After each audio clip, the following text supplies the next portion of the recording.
मैं सूरज सिंह। सबसे पहले मैं अपने सुधी बंधुओं को रक्षाबंधन की ढेर सारी शुभकामनाएं देता हूँ। सभी लोग का मुझे उम्मीद है कि रक्षाबंधन का ये पावन दिन बहुत ही हंसी और खुशी से व्यतीत हुआ होगा। इस फिर से हम अपने उसी टॉपिक पर चल रहे हैं जिसकी चर्चा हमने पिछले वीडियो में की थी। लगातार हमारा इस समय समास का जो चैप्टर चल रहा है, पिछले वीडियो में हमने द्वंद्व समास और अव्ययी भाव समास की चर्चा की थी। उसी क्रम में आगे बढ़ते हुए हम अगले समास पे आते हैं। तो आज जो समास है उस समास का नाम है कर्मधारय समास।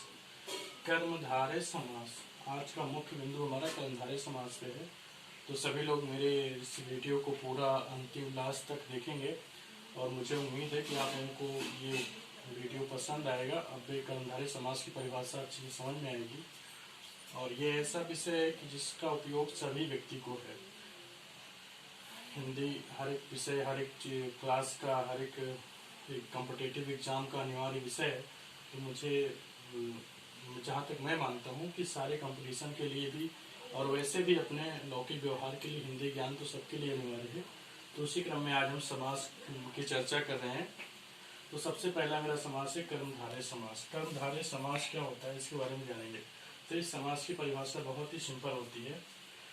जैसे कर्मधारय समास में है जिस समास का, यानी जिस समास का दोनों पद, हमने बताया था पिछले वीडियो में भी कि हर एक समास में दो पद होते हैं।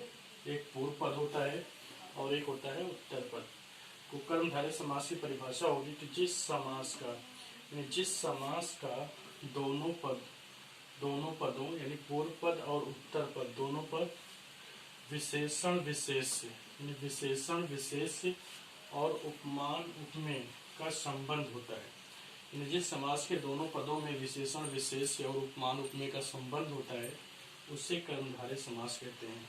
अब यहाँ पे समझने वाली बात क्या है कि विशेषण क्या होता है, विशेष क्या होता है, उपमान क्या होता है, उपमेय क्या होता है। तो जहाँ पर भी जब दोनों पदों में विशेषण विशेष का भाव आ रहा हो या उपमान उपमेय का भाव हो रहा हो तो वहाँ पे कर्मधारय समास होगा। तो विशेषण सभी लोग जानते हैं। विशेषण क्या होता है, जिसकी जो विशेषण बताता है, जो विशेषता बताता है संज्ञा सर्वनाम की, उसे विशेषण कहते हैं। विशेष क्या होता है, जिसकी विशेषता बताई जाती है उसे विशेष कहते हैं। उपमान क्या होता है, जिससे उपमा दी जाती है उसे उपमान कहते हैं। और उपमेय क्या होता है, जिसकी उपमा दी जाती है उसे उपमेय कहते हैं। तो इस तरह से विशेषण विशेष और उपमान उपमेय संबंध अगर दो पदों के बीच में है तो वहां पे कर्मधारय समास होगा। अब इसको हम उदाहरण से समझते हैं कैसे, इसका एग्जाम्पल कैसे क्या है। तो पहला एग्जाम्पल हमने लिखा नील कमल। यहाँ पे दो शब्द दिया है, नील और कमल। तो इसकी जब हम व्याख्या करेंगे तो इसकी व्याख्या होगी नीला है जो कमल, यानी जो कमल है उसका रंग नीला है, उसकी विशेषता ये है कि वो नीला है। तो इसलिए यहाँ पे विशेषण नीला हो गया और विशेष कमल हो गया। तो इन दोनों पदों के बीच में विशेषण विशेष संबंध है, इसलिए कर्मधारय समास हो गया। फिर दूसरा उदाहरण हमने दिया है पीताम्बर। पीताम्बर का मतलब होता है पीला है जो वस्त्र, यानी वस्त्र मीन्स अंबर, अंबर मीन्स होता है वस्त्र।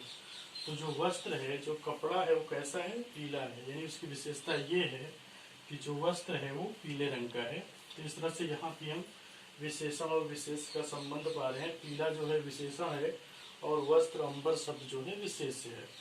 इसका मतलब तीसरा एग्जाम्पल है नीलोत्पल। नीलोत्पल का जब हम व्याख्या करेंगे तो इसका होगा नीला वस्त्र, यानी नीला है जो वस्त्र। तो नीला क्या हो गया, नीला एक रंग है जो कि विशेषण का कार्य करेगा और वस्त्र क्या है, एक वस्तु है जो कि विशेष का कार्य करेगा। तो इस तरह से यहाँ भी विशेषण विशेष संबंध है, इसलिए कर्मधारय समास हो गया। फिर आता है चरण कमल। अब यहाँ पे हम देखेंगे चरण जो है किसके समान है, कमल के समान है। चरण की तुलना की गई है कमल से। तो यहाँ पे हमको उपमान उपमेय संबंध मिल रहा है। तो इस तरह से यहाँ भी कर्मधारय समास हो जा रहा है। तो इस तरह से यानी जो उसका कमल है व्यक्ति, जो उसका व्यक्ति का चरण है किसके समान है, कमल के समान है। तो यहाँ पे कमल से उसकी उपमा दी जा रही है, तुलना की जा रही है, इसलिए यहाँ भी कर्मधारय समास हो गया। तो मुझे उम्मीद है कि इस व्याख्या के द्वारा आप लोगों को ये समझ में आ गया होगा। परिभाषा बहुत ही सिंपल है कि जिस समास का दोनों पदों, यानी दो पद होते हैं, दोनों के बीच में विशेषण विशेष और उपमान उपमेय का संबंध होता है, वहाँ पे कर्मधारय समास होता है।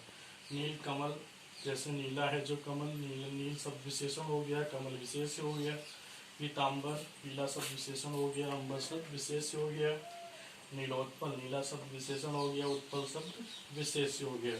फिर है चरण कमल, यानी उसके जो व्यक्ति के जो जिसकी तुलना की जाए उसका जो चरण है वो किसके समान है, कमल के समान है। तो आज का वीडियो कर्मधारय समास पे था। कर्मधारय समास की परिभाषा, उदाहरण सब कुछ लिखा हुआ है, हमने एक करके सारे पद आपको समझा दिए हैं और मुझे उम्मीद है कि आप सभी को ये समझ में भी आ गया होगा।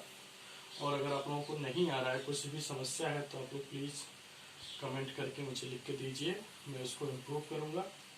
और आप सभी से मेरा निवेदन है कि अगर ये मेरा वीडियो आप लोग सभी को पसंद आया हो, समझ में आया हो, तो प्लीज़ मेरे वीडियो को लाइक करें, शेयर करें और सब्सक्राइब करें। धन्यवाद।